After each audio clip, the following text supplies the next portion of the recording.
মুহাম্মদ সাল্লাল্লাহু আলাইহি সাল্লামের সংস্কৃতি যদি কোনো দিবস পালন করতে হয়, নববর্ষ পালন করতে হয়, মুসলিমরা আনন্দ হয়ে এটাই পালন করবে যে আল্লাহ আমাদের নবী মুহাম্মদ সাল্লাল্লাহু আলাইহি সাল্লামকে সেইভাবে নিরাপত্তার সাথে মক্কা থেকে মদিনায় হিজরত করিয়েছেন, মদিনায় এসেছেন। মদিনায় আল্লাহ নবী পা রাখার পর থেকে হিজরি শুরু হয়েছে। হিজরি যদি পালন করতে হয়, মুসলিমরা হিজরি নববর্ষ পালন করবে। ফার্স্ট নাইট ডে আসছে আগামী 3 থেকে 4 দিন পরেই, যাকে আমরা বিদায় দেওয়ার জন্য সবাই প্রস্তুত আছে। আতশবাজি, বোমা ফোটানো, গড় সাজুগুজু করা, বাসর রাতের মতো সাজুগুজু করা। আর একটা দল তো রেডি আছে আবাসিক হোটেলে, সে তার বান্ধবীকে নিয়ে রেডি আছে। রাত 10টা, 11টা, 12টায় লাইট অফ করে তারা ওপেনলি সেখানে জেনায় লিপ্ত হবে। এটা তাদের আনন্দ, নতুন বর্ষকে এভাবে বরণ করে নেওয়া। আরেকটা দল তো আছেই, মোটর সাইকেল 3 লক্ষ 4 লক্ষ টাকার মোটর সাইকেল, বাবার অবৈধ টাকা, বাবাও হারামখোর, ছেলেও হারামখোর। আর হারামখোর না হলে 4 লাখ টাকা এই ছেলেকে, এই অকেজ ছেলেকে, নোংরা ছেলেকে মোটর সাইকেল কিনে দেয়। ভালো কোনো ছেলেকে 4 লাখ টাকাতে মোটর সাইকেল কিনে দেয়। আর যেই স্টাইলে মোটর সাইকেল চালায়, ওর জীবনের দাম নাই, মানুষের জীবনের দাম নাই।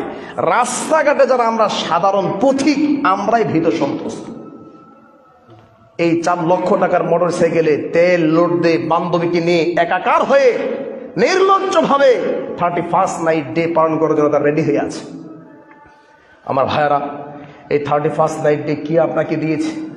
এই উপহার কি আপনাকে দিয়েছে? যদি আল্লাহর জমিনে, আল্লাহর আসমানের নিচে জমিনের উপরে কোন দিবস পালন করতে হতো, তাহলে আরবি নববর্ষ পালন করতে হতো। কারণ আল্লাহর নবী সাল্লাল্লাহু আলাইহি সাল্লাম মক্কাতে জন্মগ্রহণ করেছেন, মক্কাতে মাতৃভূমি, মক্কাতে মা বাবা, মক্কাতে 14 গোষ্ঠী আছে, মক্কাতে তার দাদার পরিবার, বাবার পরিবার, পাওয়ারফুল পরিবার, বংশীয় প্রভাব ছিল।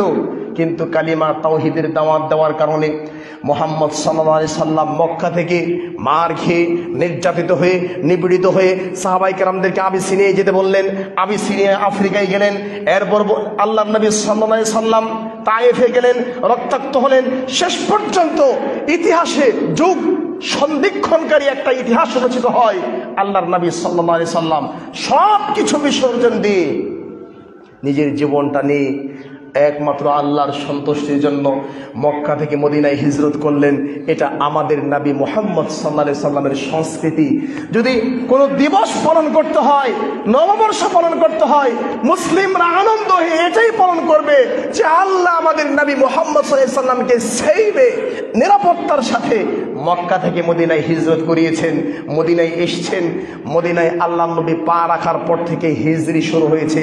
হিজরি যদি পালন করতে হয়, মুসলিমরা হিজরি নববর্ষ পালন করবে।